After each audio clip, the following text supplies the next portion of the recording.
Suri, adelante. Buenos días, gracias a todos. Dios Todopoderoso, siempre aquí desde ahora. Señores, esto es impresionante donde estamos, en Carro Café, 51832 Street de Union City, en New Jersey. Esto es una cosa que exhortamos a todos los dominicanos que viven en toda esta área a que vengan. A todos los hispanos que vengan. A todos los gringos que vengan. A todo el mundo, ¿verdad? Me dice Lea. Así que de verdad es un sitio impresionante. Así que desde aquí damos gracias a todos, que como siempre iniciamos con la palabra de Dios, Juan 13:34. Les doy un mandamiento, ámense unos a otros, dijo Jesús. Tal como yo los he amado, ustedes deben amarse unos a otros. Oíste, amén, amén. A amarnos todos. Dos Miren, amén, uno por mí, uno por Nayib. así es. Miren, señores, hoy se cumplen 65 años del golpe de Estado contra Juan Bosch. Ya tanto... 6-1. No, 6-1. Digo, 61 años, exacto. 61 años. Ya tanto Manuel como Julio y José han hablado de la importancia, de la trascendencia, de lo que significó esto para la República Dominicana, como un paso, yo lo llamo, fue un golpe de Estado que cambió el curso de la historia dominicana. He trabajado ese criterio desde hace mucho tiempo, porque una de las áreas que a mí me gusta mucho trabajar es el área de la historia, pero hay un área de la historia es el análisis de los acontecimientos que ocurrieron como tales, con documentos, con datos comprobables. Usted analiza esos acontecimientos y entonces lo convierte en lo que es la historia como ciencia, como método de análisis, como trabajo histórico propiamente dicho.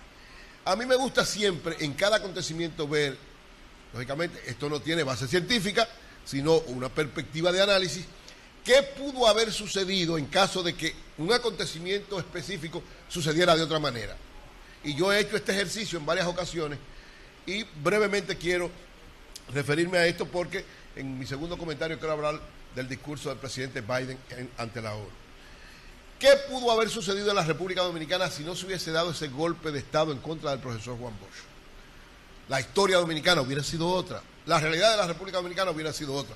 Lógicamente, yo estoy haciendo un análisis en perspectiva que no tiene que ver con el fundamento de lo que aconteció, porque lo que aconteció que fue un golpe de Estado que trastocó la historia dominicana, la transformó, provocó una guerra civil, después provocó una intervención militar de Estados Unidos, después un gobierno de 12 años del doctor Joaquín Balaguer y luego la transformación de la República Dominicana a partir de 1978 con bases ya creadas desde el punto de vista democrático más sólidas. Esa es la realidad de lo que aconteció.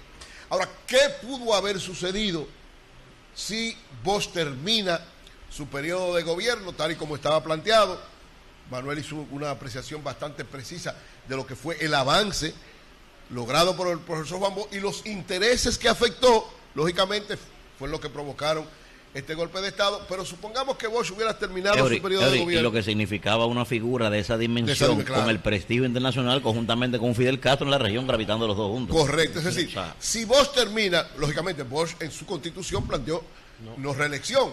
Se supone que él no iba a reelegirse, aunque la historia dominicana siempre cambia, los presidentes dicen eso y a final de cuentas después se reeligen, pero yo pienso que Bosch, si hubiese sido consecuente con eso, como era él, todo lo que conoce a Bosch sabe que Bosch era muy consecuente con lo que planteaba, entonces hubiese habido elecciones, digamos, el país de alguna manera, su consolidación democrática, es lo que yo pienso, se hubiera empezado a dar desde ese momento con sus altas y sus bajas, pero el periodo de consolidación y desarrollo que logramos en los últimos 20, 30 años posteriores a lo que fue la década de los 80, lo hubiéramos logrado tal vez en ese periodo. Estuvo preparado para un gobierno, más no para gobernar. Pero independientemente de eso, estoy hablando de que no se hubiera dado el golpe de Estado. Bosch hubiera seguido siendo una figura de suma importancia.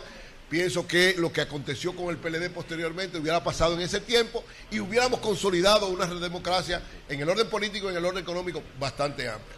¿Qué no hubiera sucedido? No hubiera sucedido la Revolución de Abril, no se hubiera dado esa situación que provocó un enfrentamiento entre sectores dominicanos de un lado y de otro, que provocó más de 5.000 muertos y una situación difícil, la economía ha vuelto una etcétera, y prácticamente el país en una situación bastante difícil. No hubiera sucedido la segunda intervención militar de Estados Unidos porque fue resultado precisamente de la Guerra de Abril y lógicamente muchos acontecimientos posteriores no se hubieran dado. Ahora, lógicamente la historia es que este golpe de Estado, y es lo que digo siempre, fue un cambio total, fue una transformación total, cambió el curso de la historia de la República Dominicana y es uno de los acontecimientos que no pueden volver a suceder jamás en nuestro país. En eso sí, todos estamos de acuerdo, no importa el sitio donde usted estaba en ese momento o el sector que usted representara en ese momento. Lo que sí está claro, que ese golpe de Estado o situaciones como la que provocó ese golpe de Estado no deben volver a suceder jamás en la República Dominicana. Hemos avanzado mucho en términos institucionales, hemos avanzado mucho en términos democráticos, hemos consolidado el ejercicio del poder. No hay posibilidad, por lo menos aparentes, de que vuelva a acontecer algo así, y nosotros debemos aprender esa lección de la historia y siempre colocar al profesor Bosch como uno de los gobernantes dominicanos, aunque solamente tuvo 7 meses, por lo menos que trató de desarrollar la nación dominicana con un gobierno que se correspondiera con las necesidades del pueblo dominicano. ¿Y qué fue peor, la invasión Bosch, o el golpe de Estado? No, lo peor, lo que más... Uno es resultado del otro, ¿verdad? La invasión es resultado del golpe de Estado. Sí, pero ambos son malos. Okay. Y ninguno de los dos debieron haber sucedido. Es mi apreciación.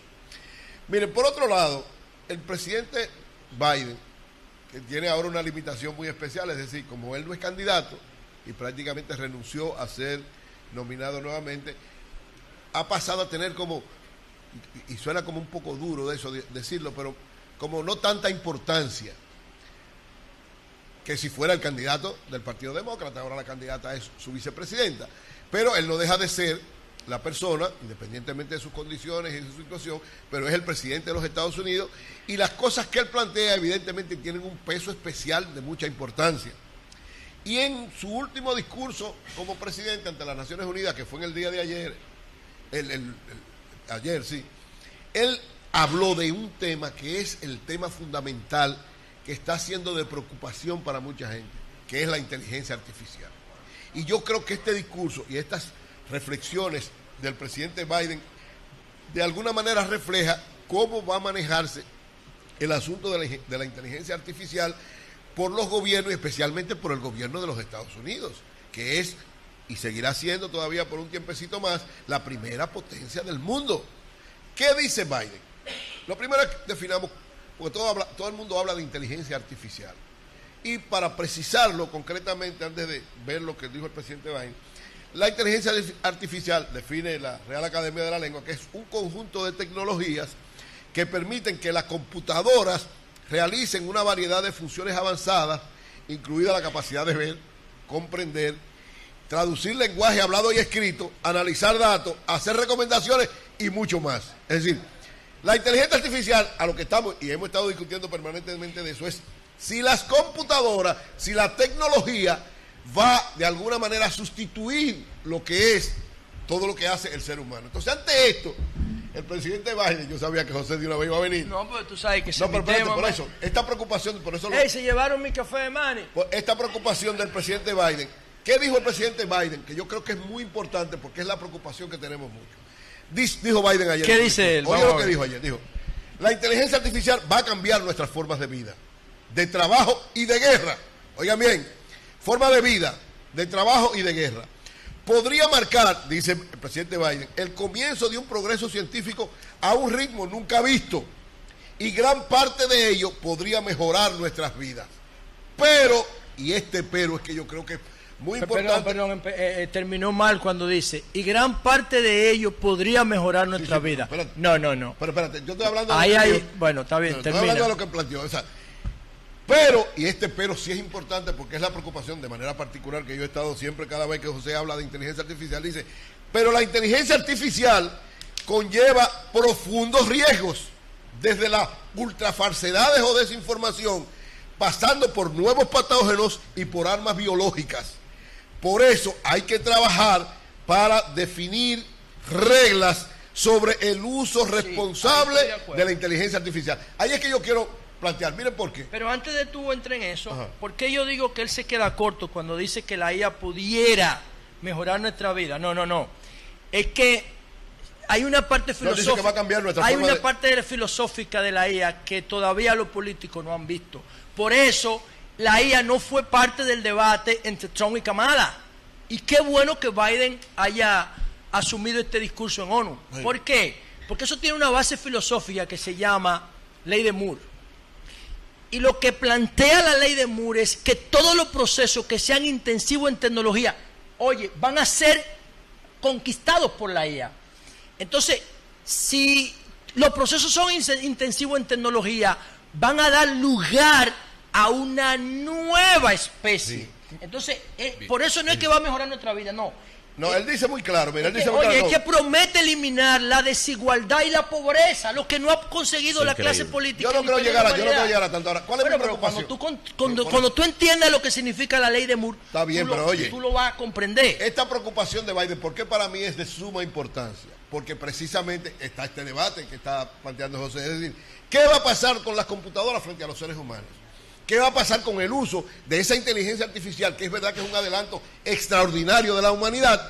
¿Cómo saber manejarla con reglas claras para evitar esos riesgos que está planteando, esas situaciones complicadas? Eso es válido.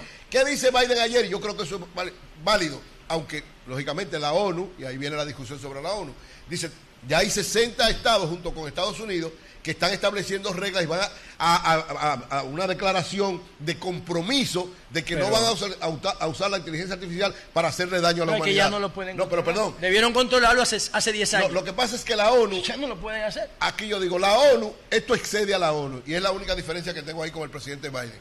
La preocupación es válida, y la tenemos todos. Ahora, no es la ONU que va a controlar eso, como la ONU no ha podido controlar los niveles de guerra que hay en el mundo. Porque la ONU es una entidad simple y sencillamente rectora de ideas y de posibilidades, pero en términos concretos no responde a nada. La responsabilidad del uso de la inteligencia artificial va a depender precisamente de gobiernos como el de Estados Unidos, de gobiernos como el de China, de gobiernos que realmente puedan imponer un uso no, va a generar una nueva guerra fría. No, por eso. El problema es que ya la inteligencia artificial llegó a un nivel que se llama velocidad de escape en ciencia. Ya eso es irreversible. Si no hay una potencia detrás del uso de la inteligencia artificial, nadie de manera particular va a hacerlo con la dimensión que está planteado aquí. Entonces yo creo que es válido el planteamiento de ayer del presidente Biden.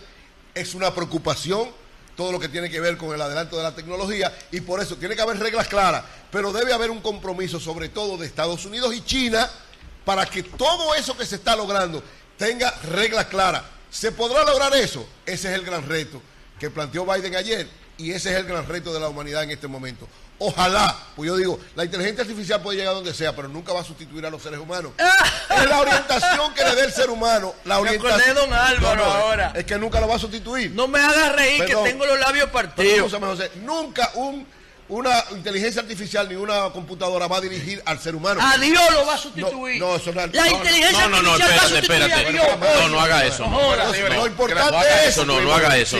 Porque le va a dar al ser humano lo que Dios le prometió y no le cumplió. No, tranquilo. El ser humano, sobre todo los seres humanos que tengan mucho poder, es que tienen que... Tranquilo. Los seres humanos que tienen mucho poder, y en este caso los dos grandes poderes, Estados Unidos y China, es que tienen que poner reglas claras y determinar el uso correcto de la inteligencia artificial. Bueno, señores, vamos a conversar.